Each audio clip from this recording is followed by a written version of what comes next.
Okay.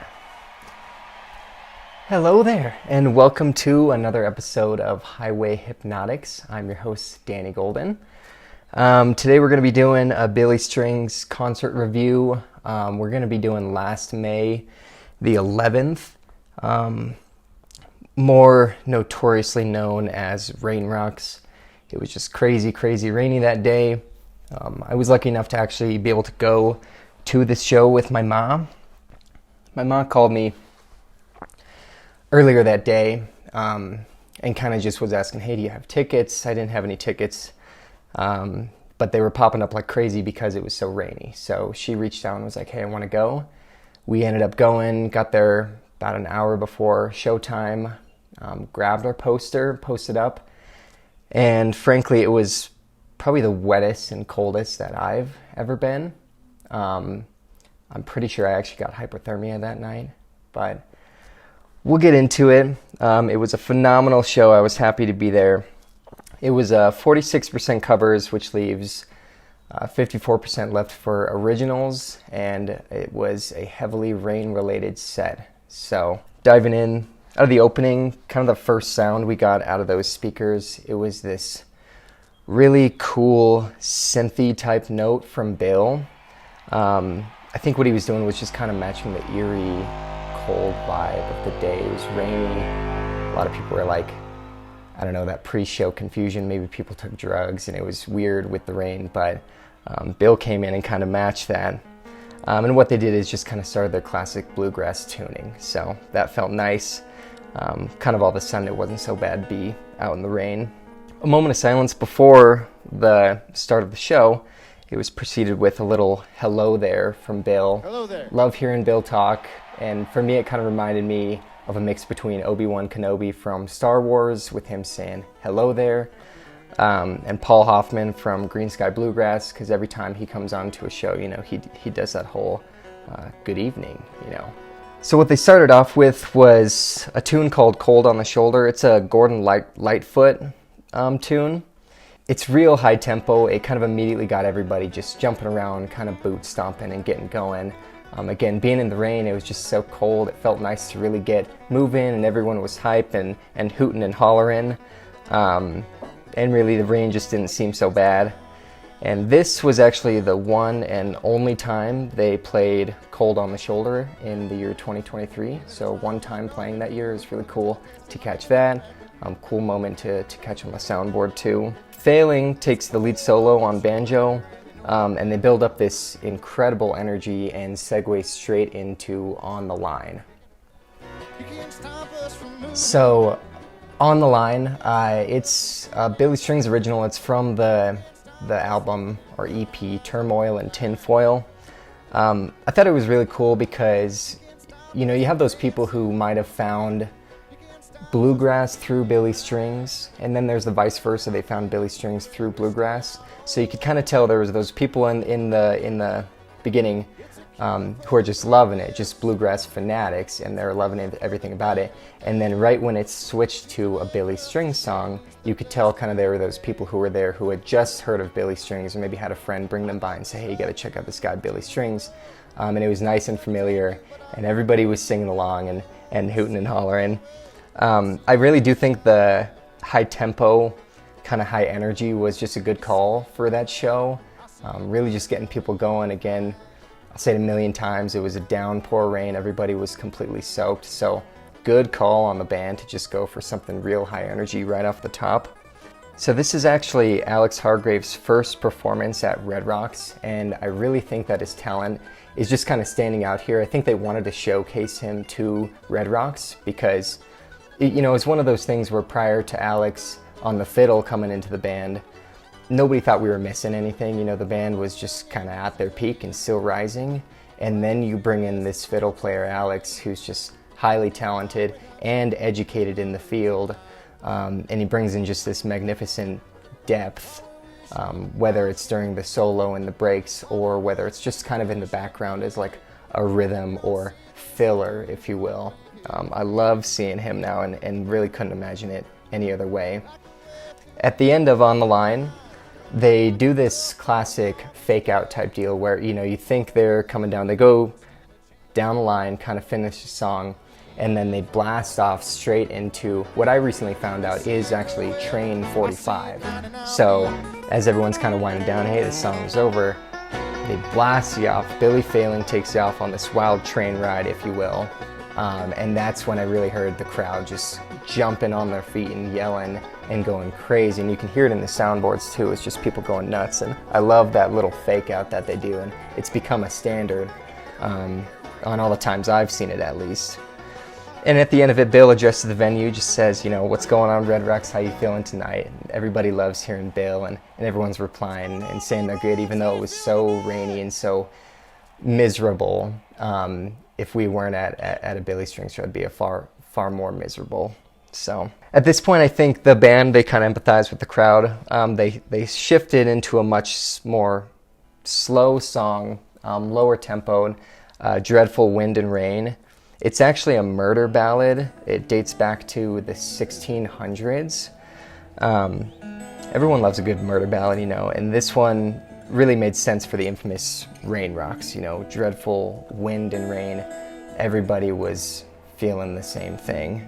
It's really hard just to put into words hearing a tune like that, being so eerie in the murder ballad, but in the song it's got this repetitive, oh, the dreadful wind and rain. And every time it kind of looped back to that. That's kind of when I realized, okay, he's putting together this set list, I think, for the rain, like for us. And he ends the song. Billy Strings ends up on the song doing a cappella with the "Oh, the Dreadful Wind and Rain," and again, that a cappella at the end, and hearing him he didn't belt it or anything like that. He kind of like faded off as if, the lyrics speak for themselves. At this point, Bill begins strumming the opening lick for In the Morning Light. I think he was kind of thinking while we're in this slower tempo, he's just going to kind of stick around there for a moment. It's off the album Renewal. It was actually co-written by Bill and Paul Hoffman from Green Sky Bluegrass. And if you all don't know this, Green Sky Bluegrass actually had Billy Strings tour with them and open for them. So Billy Strings has played at Red Rocks prior to when they headlined the year before this. But it's cool to hear a song and kind of a shout out to Green Sky every time I hear it. And at the same time, I loved hearing this tune during this year specifically, or when it came out 2023, because that's when Bill was engaged to Allie. We were seeing his love story unfold right before our eyes. And, it wasn't just hearing some love song from an artist that we like. You actually can hear it, and I think it happens every time he does it, but specifically while he was engaged and getting ready to get married. It was phenomenal hearing that song, and then even by the time I was able to go to Renewal this year in Buena Vista, he was married. So throughout the year, seeing it multiple times, it was kind of cool to as a fan, go through, and see what he's going through, at least in his love life. It was beautiful. At the end here, Bill, he does mention the last few times they played at Red Rocks, the weather had just been amazing. So just a shout out to what we were experiencing at the time. But what he said is he was excited about the rain because it might help with the energy. And he mentioned another show that they played in Colorado, and it was super rainy, and it ended up being, quote, the most rowdy gig ever. And it was like an EDM concert with all the head banging. So I thought that was really cool and kind of got everybody hyped, like, yeah, they've already started off pretty crazy, but here we go. This is going to be nuts. Then what we get is this cool angelic strumming. And Bill starts rambling off doing this sort of, why don't we go for a drive? Why don't you hop in? Just hop in, spread out your legs. And Royal puts on this really cool, it's this bass synth type thing. It's what we hear what he does at the beginning of Turmoil and Tinfoil. That kind of like, wow. Kind of built up a whole lot of anticipation of like, wow, what the heck is about to happen? Everybody kind of knew we were about to witness something absolutely nuts. And Billy gave this kind of cute, like, low kiss and love you guys so much. And got that just moment of silence, and Billy Failing flies into the opening licks of Highway Hypnosis. So, Highway Hypnosis, it's off the album Home, and well, the studio album, it's got this very trance-like break. It kind of sounds like a radio just going absolutely crazy, and you hear scratches, and then at the end you just hear this big car crash, or something like that. Super weird, super psychedelic. Now, in the live version, they can't use these recordings, or, they could, but might as well improvise, I think, is what they typically do. But they keep that essence of like this super psychedelic, weird, almost Twilight Zone-y type thing. And they do this almost for all of them. It's deemed one of the monster jams, along with Meet Me at the Creek, Hide and Seek, and Thunder and whatnot. But it always heads in this psychedelic state, each and every time. And this version at Red Rocks, what I felt like they did is it kind of started with this real trancey, weird type thing, but then they shifted into this very uplifting type mood. Again, I think just being in the rain and whatnot, it was like, hey, we're gonna get through this, made everyone be like, okay, there's like a light at the end of the tunnel. Billy ends up picking, after he does all his looping and whatnot, he does some looping, gets kind of a bass line going, and then he gets all that dialed. But he immediately starts moving up the scales, and that's where I kind of see that kind of uplifting type deal, where starting all weird with the loops, then he starts to move up it, and kind of now you're in the clouds. And Alex Hargraves, he picks up on the fiddle kind of right where Bill left off, and continues to bring kind of this bright and loving feel. And what they end up doing is kind of doing, I call it like a face-off. They're going head to head, lick for lick, back and forth with each other.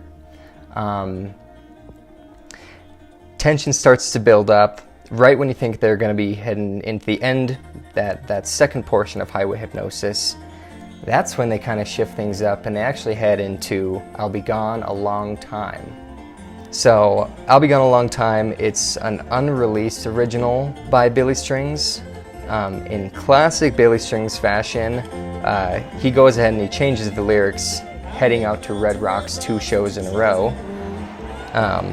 And of course, the crowd goes absolutely crazy. And I love that he does that when he goes to a different city and he has songs like that. He'll change the lyrics to the place that he's at. And at this point, this is where the crowd is going absolutely nuts, because nobody really saw this Highway Hypnosis, I'll Be Gone Long Time sandwich, and a complete shift up in like the total vibe of what's going on, like very psychedelic, then uplifting, then just a bluegrass barn burner. And right when they're finishing up that song, the tune ends, but the band continues to pick, and they bring the crowd back into what I call, kind of the astrals, with the spacey yet familiar sounds that we find in Highway Hypnosis. And that's when my mom leaned over to me and she goes, "What the heck is happening right now?" And I told her it was a Highway Hypnosis sandwich. Now they have to finish up the second half of the song. And mind you, this portion of the song actually ends up coming out to be about 13 minutes. So even the second portion of this solo ends up being kind of the crazier portion of the song. Royal picks up the pace. Billy uses kind of a myriad of his pedals to warp the sound. It's into a much more Twilight Zone feel now. It's really picking up and getting weird. And the second half of this is just an absolute monstrous clinic of psychedelic picking. I think it demonstrates a lot of the tension and release that you might hear of things getting real crazy to the point where you almost can't take it anymore. And then they reel it back in and kind of make you feel like, okay, but they keep doing that like over and over again in these waves. And again, in such a psychedelic and weird song, it just makes sense. He's almost trying to make you feel weird. And for some people, it's not their thing. And for other people, it's like exactly what they're looking for. They build this tension, and they just build it up to this point where it's absolutely crazy. And that's where we get the classic Highway Hypnosis, where Billy comes back in with the vocals and he's doing the whole highway. things are going absolutely nuts and whatnot. Ends the end of that 13-minute break, and I think total between the 3 songs it would be about 20 minutes there that they had in just this one, well, 2-song sandwich. When he wraps it up, Billy makes sure that the crowd is happy and makes sure they're warm and having fun. So as crazy as the thing is he just put us through, he's also got that side of him. He's like, is everyone okay? Is everyone doing all right? At this point, Billy introduces Billy failing on the banjo. He ends up swearing in the process, unfortunately, but he does apologize for his foul language. He basically just says he gets so excited about the banjo. So a steady strum from the band leads into Bela Fleck's Revenge of the Tentacle Dragon. So Tentacle Dragon, it is a Bela Fleck tune. It's off the album My Bluegrass Heart, but Billy Strings was actually featured on the studio version of this song. So he's played it a lot, and I think he's got rights to it. You know, he helped write it and whatnot, and always a shout out to Bela Fleck, who is just a legend. I've always thought this tune as more of a fiddle tune. We know whenever I hear it, I think of Alex on the fiddle, but he introduced Billy failing, so I'm thinking, okay, maybe they'll change it up. And it is. Failing takes lead on banjo on this one. It's such a mysterious song. It kind of makes me feel like a pirate sailing through like a foggy evening, very eerie and wavy. Again, I think that's where Alex on the fiddle comes in and makes you feel like you're on the ocean. And I love jam songs like this where, you know, initially the melody is quite fast, but when they break it into a jam, they slow it down, and you just know what they're doing is they have to work back up to that pace of what they were. So it's very cool, just vibe shift, and they're so good at this. It's just the ebbs and flows of the music and kind of taking control of like almost what one is or should be feeling at the show. It's real weird and like magical at the same time. The song comes to an end, but the band keeps playing and they work their way into Red Rocking Chair. So I do have to say the opening lick to this Red Rocking Chair that they do is so similar to the Meet Me at the Creek banjo lick that starts off that it is just funny seeing it live, because you'll hear people hear it and then, you know, it's just like a half second you hear the first couple strums from the banjo and some people just go absolutely wild, but then when they shift and you realize that it's Red Rocking Chair, some people go like radio silent. So that's kind of funny. It's a fast-paced pick in here. A lot of Jared Walker comes in here. Billy, they kind of go back and forth. It's super fast-paced, kind of like the End of the Rainbow or Pretty Daughter, you know, jams like that. Just super non-stop. Not a whole lot of pedals or slides or anything, just straight picking. Barn burner music right there, for sure. And there is a tease in there. I wanted to ask somebody in here if you can let me know. I just can't put my finger on it. I haven't found any comments online. It sounds like maybe the Beatles, something like that. On Nugs, it's at the 6 minute and 25 second mark. So if someone can check that out, it's like do-no, do-no, do-no, do-no, do-no. You know, we'll figure it out someday. Maybe it's not a tease. Maybe it's just a cool thing they did. And they begin this segue with Jared and Billy face off. So now rather than Billy and Alex, it's Billy and Jared on guitar and mandolin.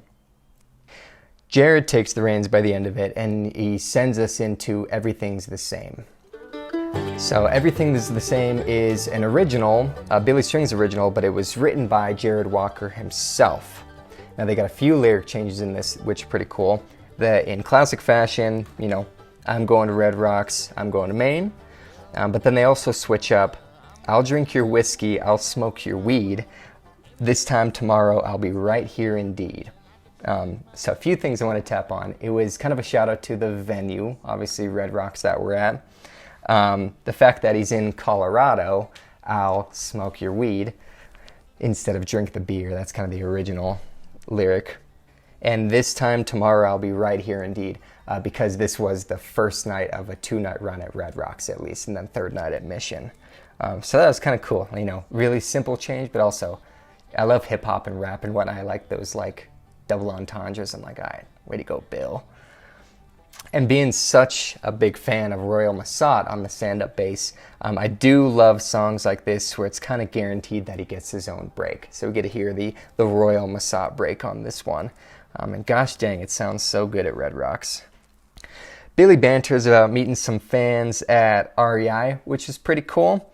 And basically just goes on about how many raincoats they sold that day. It was kind of funny. It was a little bit of a rant, but funny to hear. And also cool that people at the show probably ended up seeing him. Definitely ended up seeing him earlier that day. After a quick tune, Billy starts this soft strum, and he tells us he's going to play an old Blaze Foley song. And so that's when he goes into Cold, Cold World. Again, just quite fitting for the occasion. And honestly, that day, I think it really became one of my favorites, at least of those chill songs, you know, the lower tempo, especially covers that he does. It's just so beautiful. And I did end up putting on a playlist that I've got, the Chill Bill playlist that I made for my friend and director today, Brittany. Woo! Can you pan over? No. So as the Blaze Foley tune ends, we get an immediate segue into an instrumental masterpiece. I'll tell you what song it is soon, but for these songs, I love these intros. Billy brings in this super diverse mix of overdrive and heavy soloing, while also kind of ebbing and flowing with the pace, again going back and forth between that quick and slow. It's kind of like the band would reach this climax and then reel it back in and then ramp it up again, you know, so on and so forth. Basically until we reach the opening lick for Thunder. Almost goes without saying, but we've got another Rain song on the set list. Thunder is an unreleased track. It's written by Robert Hunter, but if I'm not mistaken, I think I saw somewhere online that Robert Hunter kind of gifted the lyrics to Billy. That's why we've been seeing them play this song so frequently. But I love kind of hearing that, you know, the Grateful Dead ties getting a song from Robert Hunter. It's really cool to see, especially after this hiatus that we've gone through. And to be frank, it felt kind of like Billy and his voice and the rest of this band were kind of like controlling the weather as the rain and wind just started gusting, you know, and going. That's when they broke into this crazy jam. I could seriously probably make a whole video regarding this one song because it was so monstrous and so crazy and just so fitting for the time and the place. Maybe I'll see if I can do that another time. The first half of the jam, it was relatively straightforward picking, but as Bill started to add his electric pedal and the band starts to pick up speed, then suddenly they collapse into this beautiful, almost like bluesy type melody. We hear Alex in the background with his, you know, kind of spacey filler. Billy failing, he maintains this rather strange rhythm on the banjo. And Royal Messiah, he kind of holds it down with this bouncy but grounded bass line, it felt like. With the knowledge that the set should be wrapping up, I think that's what Billy was thinking at least. He just ends up going all out. It brings the tempo up all the way, and pretty much certainly he was playing so fast, I felt like he was definitely burning blisters with his fingers. Just at the speed he was playing with the overdrive slide, it was kind of nuts to see. And then right as the imaginary roof of Red Rocks was about to be blown up, the final lyrics of the song kind of come back into play. Billy starts the second verse of Thunder. Unfortunately, he did miss one of the final lyrics of the song. It's kind of that, the piss pock to the sea, you know, that whole part. But that's all right. They still ended with a bang. And Billy, as they're wrapping up, just says they're going to take 15 minutes or so before set 2. At this point, my mom and I could do nothing but look at each other in utter disbelief. It was an absolute scorcher of an opening set, and very cool to see at Rain Rocks.